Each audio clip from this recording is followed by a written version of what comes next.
In the last 10 years alone, thousands of birds of prey, or raptors, have been electrocuted by the power lines and transformers that distribute much of America's power.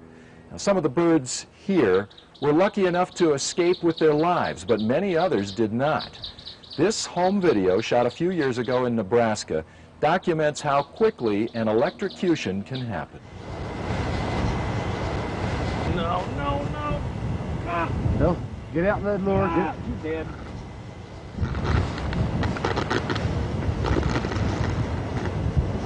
Raptors commonly use power lines as perches, especially in areas where there isn't much tree cover. Red-tailed hawks, young eagles,